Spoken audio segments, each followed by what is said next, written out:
যেখানে খুঁটি পুজো তারপর সেই খুঁটি উপড়ে নেওয়াকে কেন্দ্র করে এই যাবতীয় গন্ডগোল। এরপরে পার্কের সমস্ত গেটেও তালা ঝুলিয়ে দেওয়া হয়। প্রয়োজন পড়লেও কেউ পার্কে ঢুকতে পারছেন না, অভিযোগ জানাচ্ছেন স্থানীয় বাসিন্দারা। দুর্গাপুজোর নিয়ন্ত্রণ কার হাতে থাকবে তা নিয়ে শাসক দলের দুই গোষ্ঠীর মধ্যে বিবাদ, আর সেই বিবাদের জেরে তালা পড়ে গেল কলকাতা পুরসভার ৫৫ নম্বর ওয়ার্ডে পদ্মপুকুর এলাকার এই কলকাতা পুরসভার পার্কে। একটা দুটো নয়, পার্কের যতগুলি গেট আছে প্রত্যেকটি গেটে এইভাবেই তালা পড়ে গিয়েছে। তালা কে দিয়েছেন কেউ জানেন না, কিন্তু বিবাদের সূত্রপাত দুর্গাপূজার খুঁটি পুজোকে কেন্দ্র করে। খুঁটি পূজা হয় ১২ই আগস্ট।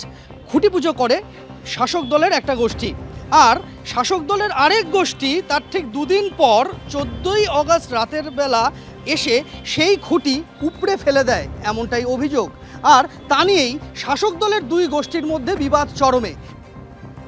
দুর্গাপুজো নিয়ন্ত্রণ কার হাতে থাকবে, খাস কলকাতার বুকে এই নিয়ে বিজেপির গোষ্ঠীকন্দল। পুজোর দখলকে কেন্দ্র করে বিজেপির এই গোষ্ঠীকন্দল। থানায় তালা ঝুলিয়ে দেওয়া হলো, এমনকি পদ্মপুকুর পার্ক, সেই পার্কের সমস্ত গেটেও তালা ঝুলানো হলো।